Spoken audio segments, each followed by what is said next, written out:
Alhamdulillahi wassalatu wassalamu ala rasulillah wa ala alihi wa ashabihi ajma'in, amma ba'd.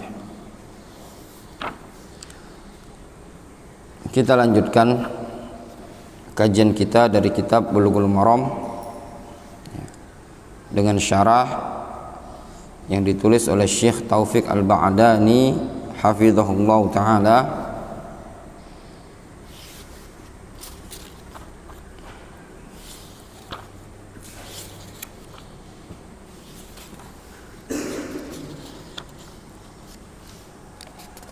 Kita masuk pada bab yang baru yang disebutkan di buku ini. Kalau di buku yang punya anak pada halaman 63, bab izalatin najasah wa bayaniha, bab menghilangkan najis dan penjelasan tentang najis.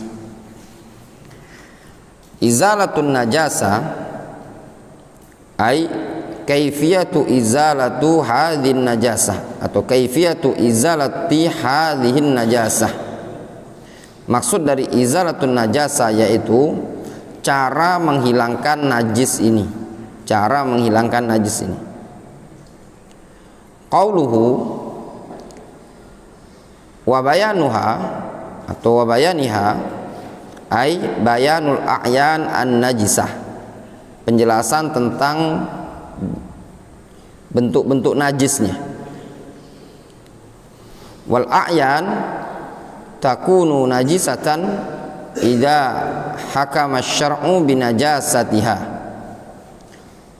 Sesuatu dikatakan najis apabila syariat menetapkannya sebagai najis. Wa katsirun minha sanata'arrafu alaihi minal ahadits al-atiyah, dan banyak dari najis-najis tersebut akan kita kenali dari hadis-hadis berikut ini.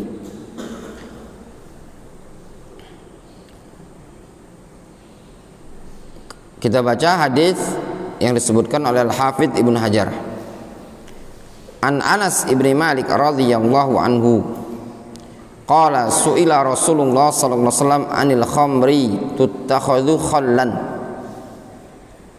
qala la, akhrajahu Muslimun. Dari Anas bin Malik radhiyallahu anhu, beliau menceritakan Rasul pernah ditanya tentang khamr yang dijadikan atau difermentasi menjadi cuka. Qala la, Rasul mengatakan tidak boleh. Akhrajahu Muslim, riwayat Muslim. Takhrijul hadis, hadis Anas akhrajahu Muslim. Fiqhul hadis. Al-mas'alatul ula, masalah yang pertama, najasatul khamri, najisnya khamr. Yara jumhuru ahli ilmi annal khamra najisun. Jumhur para ulama, mereka berpandangan bahwasanya khamr, minuman keras, najis. Faqad qala Allah Subhanahu wa ta'ala ya ayyuhalladzina amanu innamal khamru wal maisiru wal ansabu wal azlam rijsun min amali syaitan. Mereka berdalil dengan firman Allah Subhanahu wa ta'ala dalam surah Al-Maidah, ya ayyuhalladzina amanu, wahai orang-orang yang beriman, innamal khamru wal maisiru wal ansabu wal azlam rijsun min amali syaitan. Kata Allah Subhanahu wa ta'ala, sesungguhnya khamr, perjudian, wal ansab, undian-undian nasib, wal ansab, berhala, wal azlam, undian-undian nasib, rijsun min amali syaitan, adalah rijs, termasuk perbuatan syaitan.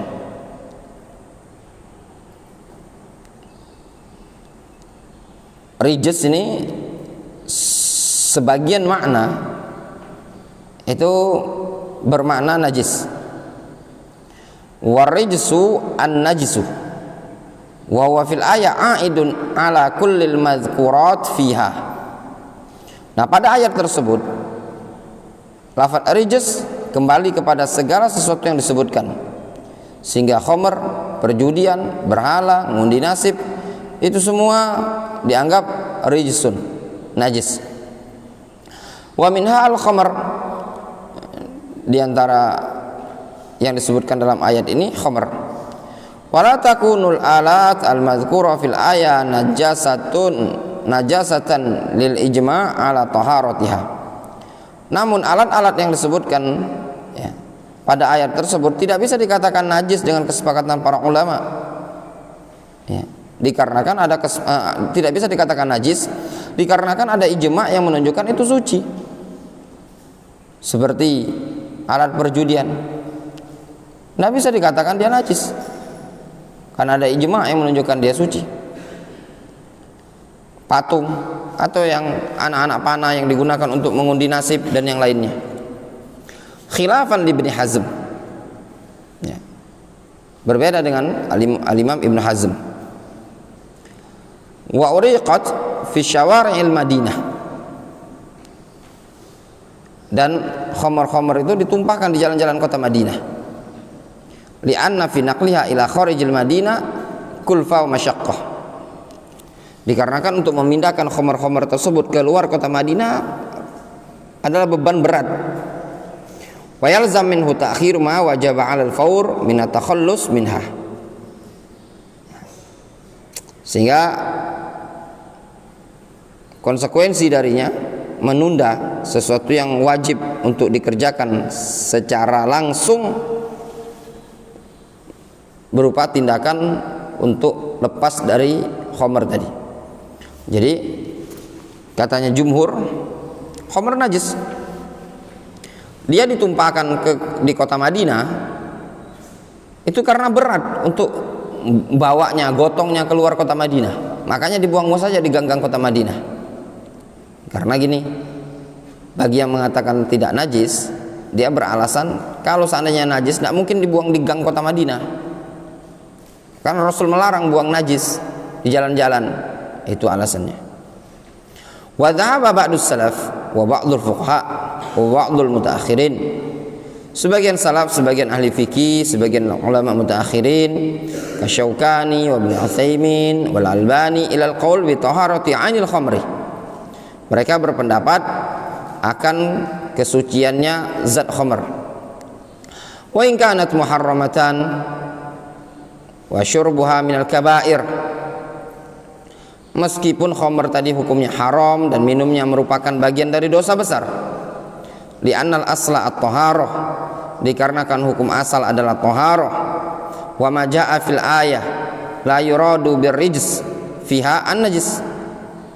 Apa yang disebutkan dalam ayat tersebut tidaklah dimaksudkan dengan rijs tersebut adalah najis. Falafdhatu rijs tutlaqu 'ala najis, maka lafaz ar-rijs terkadang diitlakkan kepada makna najis, lakinnaha ahyanan la tutlaqu 'alaihi idza wujidat qarinah. Akan tetapi terkadang tidak bisa diitlakkan ke makna najis apabila didapat qarinah. Wal qarinah huna anna rijs a'idun 'ala hadhil asya' al-arba'ah. Qarinah yang menunjukkan di sini bahwasanya lafaz ar-rijs itu kembali kepada 4 perkara tersebut: khamr wal maisir wal ansab wal azlam. Wa hadhil alatul maisir wal azlam laysat najisatul ain. Ini alat perjudian, alat ngundi nasib, bukanlah sesuatu yang dikatakan najis secara zatnya. Wal maksud min kauniha rijsan, sehingga yang dimaksudkan dari makna rijs ay muharramatan, hukumnya haram. Sehingga makna rijs maknanya haram, bukan rijs disebut najis. Syadidatul hurma min amali syaitan, yang mana rijs tersebut maknanya sangat-sangat haram, termasuk dari perbuatan syaitan. Fakanal khamru yakunu mithluha bidalalatil iqtiran, sehingga khamr tersebut sama seperti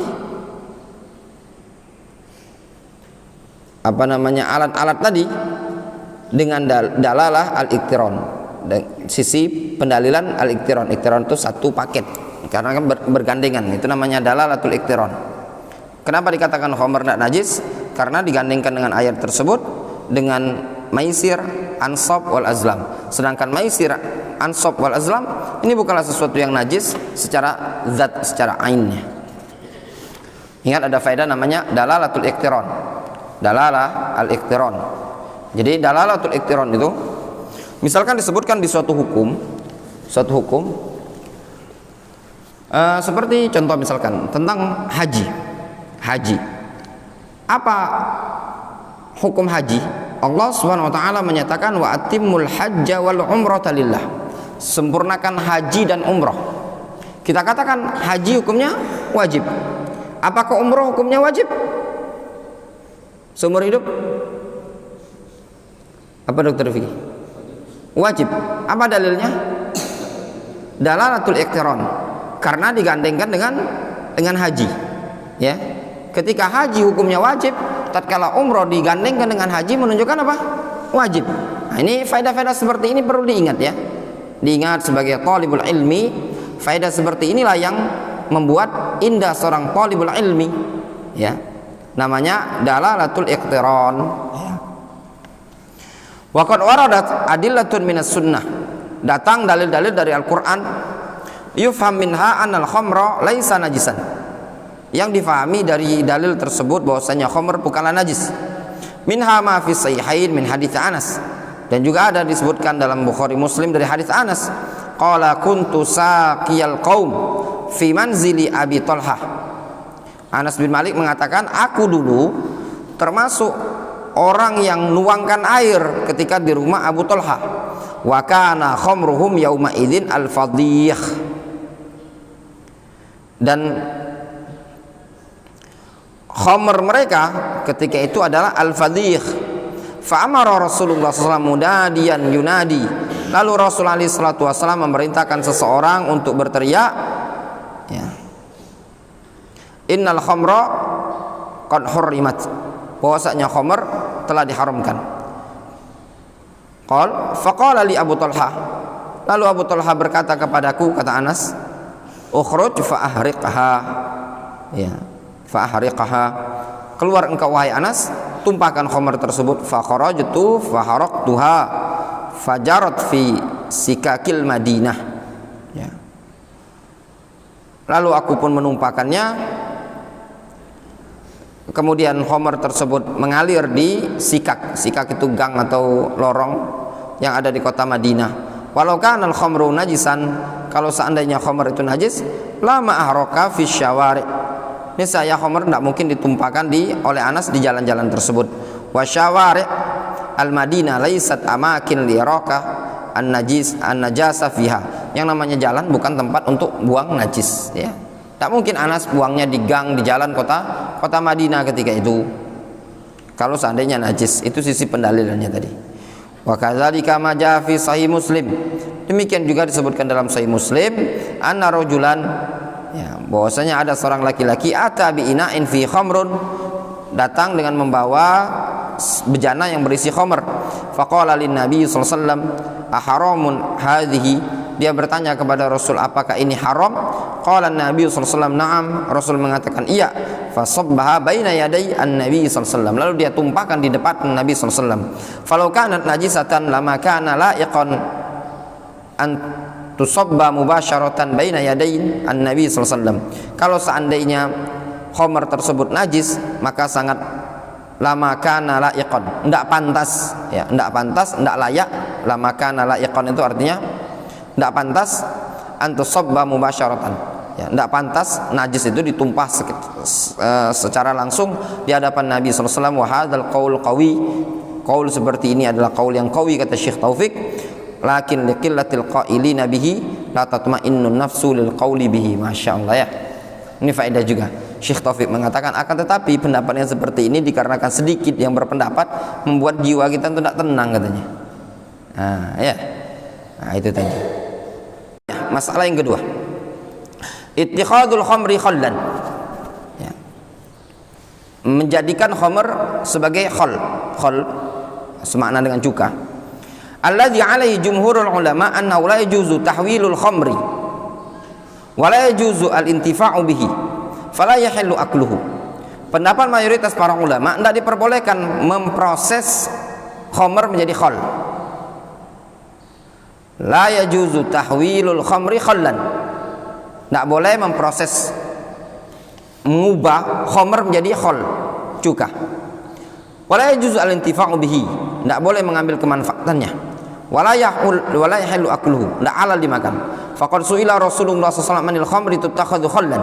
Rasul ditanya tentang khamr yang dijadikan cuka, difermentasi. Qala la, kata Rasul, tidak boleh. Fanahan Nabi sallallahu alaihi wasallam anhu wa nahyu yaqtadi tahrim. Rasul melarang, yang namanya larangan mengandung konsekuensi keharaman. Wa rawa al-Imam Ahmad wa Abu Daud wa ghairuhuma an Anas bi sanadin akhar hasan. Anna Abu Talha sa'ala Nabi sallallahu alaihi wasallam an aitamin warithu khamran. Pernah Abu Talha bertanya kepada Nabi sallallahu alaihi wasallam tentang anak-anak yatim yang mendapatkan warisan khamr. Faqal ahriqha. Lalu Rasul mengatakan kepada Abu Talha, engkau tumpahkan semuanya. Qala afala naj'aluha khallan? Kata Abu Talha, apakah boleh kita jadikan juga? Qala la. Rasul menyatakan la, tidak boleh. Ai la tuhawwilha ila khallin, jangan engkau ubah menjadi khal.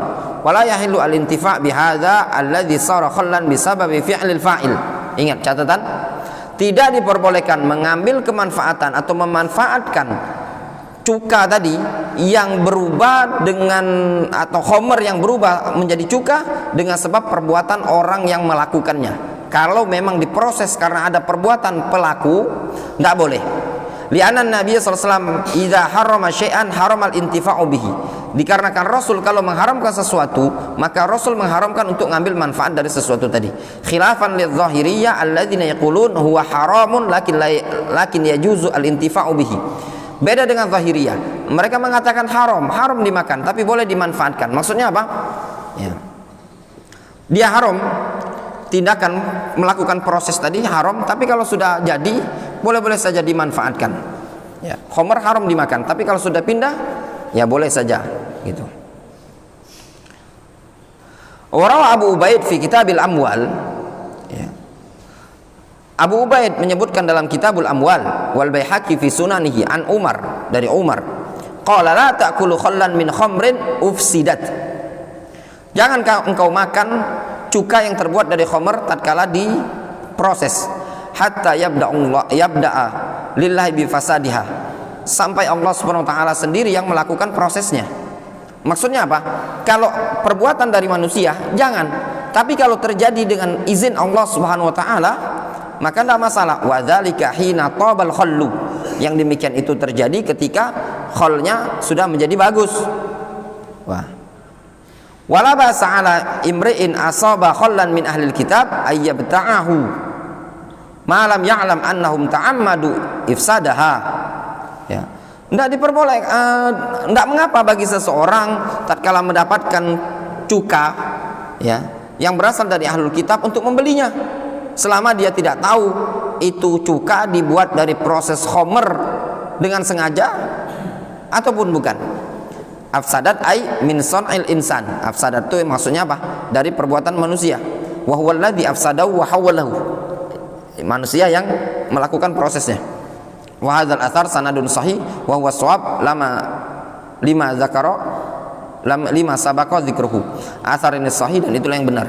Jadi kesimpulannya, kalau ada cuka yang sudah mengalami proses, ya, asalnya dari khamr berubah menjadi fermentasi, ya, menjadi bagus, ya, dirinci. Kalau proses perubahan tadi itu khamr, anggur atau minuman keras, arak dan yang lainnya dilakukan proses oleh tangan manusia, maka tidak boleh. Tapi kalau berubah dengan sendirinya, misalkan ada arak atau yang semisalnya ditaruh, kemudian dengan izin Allah jadi normal, tidak mabuk lagi, bolehkah diminum? Bolehkah dimanfaatkan Abu Umamah? Boleh. Faham jelas rinciannya tadi, Dr. Vicky? Ya, intinya kalau ada arak misalkan, ini arak satu gentong kan memabukkan, terus kita olah-olah, mungkin kita kasih campuran apa, kemudian araknya jadi minuman yang tidak memabukkan atau mengalami proses yang jadi bumbu masak atau jadi bahan makanan, maka tidak boleh dikonsumsi. Tapi kalau terproses dengan sendirinya, maka dibolehkan untuk dikonsumsi. Al-mas'alatu tsalisah, masalah yang ketiga. Idza hawwala atau idza huwilal khamru ila khallin hal yasiru tahiran. Masalah yang ketiga, menurut yang menyatakan khamr tadi najis, permasalahannya adalah apabila khamr diubah menjadi cuka, apakah khamr bisa menjadi suci? Mazhabul Hanafiyah wa Zahiriyah, mazhab Hanafiyah Zahiriyah, wal masyhur indal Malikiyah, dan yang masyhur indal Malikiyah, annahu yasiru tahiran, bahwasannya khamr menjadi suci. Wa in haruma aklu hadzal khal al muhawwal min al khamr, meskipun haram makan cuka yang diubah dari khamr tersebut, fatathhir la farqa fihi baina ma hasala bi fi'li la wa fi'li al adami katathhiri thawb wal ardi minan najasah. Ya, maka proses pembersihan, pensucian tidak ada perbedaan padanya antara sesuatu yang terjadi dengan izin Allah Subhanahu wa taala atau perbuatan manusia, seperti pembersihan baju, tanah dari suatu najis. Ya, namun wal mankun an jumhuril ulama, pendapat yang dinukil dari jumhur ulama, annaha la tuthhar, bahwasanya khamr tidak bisa berubah menjadi suci. Famana asy-syar'u minal intifa' biha dalilun ala baqaiha ala halatiha an-najasah. Ya, syariat melarang untuk memanfaatkan cuka tadi, itu sebagai dalil menunjukkan dia tetap sebagai najis. Wal qaulul awwal azhar, pendapat yang pertama yang lebih zahir. Apa yang lebih zahir ya ikhwan? Itu pendapat Hanafiyah Zahiriyah yang masyhur indal Malikiyah. Ya. Lagian juga kan khamr juga secara hukum kan tidak najis. Ya, tidak najis. Wal mas'alatu rabi'ah, masalah yang keempat, idza tahawwala al-khamru ila khallin bi nafsihi duna tadakhulin min ahadin, apabila khamr berubah menjadi cuka dengan sendirinya tanpa ada campur tangan seseorang pun, kafatu ahli ilmi illa man syadza ala annahu yakunu halalan, mayoritas para ulama mengatakan halal, wabittali yahillul intifa'u bihi, kemudian diperbolehkan halal untuk dimanfaatkan, di anna madatal khal madatun tahirah, dikarenakan unsur bahan khal tadi ya, sumbernya unsurnya memang suci. Wa hadza tahawul hasala duna tadakhulin minal bashar bi wad'i mawadin fihi, proses perubahan ini juga terjadi tanpa ada campur tangan manusia dengan meletakkan campuran-campuran tersendiri. Wali athari Umar radhiyallahu anhu as-sabiq wa fihi hatta yabda'a lillahi bi fasadiha wa dzalika hina tabal khallu, sampai Allah Subhanahu wa taala sendiri yang memulai menjadikan khamr tadi rusak, yang demikian itu ketika tabal khallu, cukanya sudah menjadi bagus, tidak memabukkan. Wallahu taala shawab. Naktafi bihadzal qadar.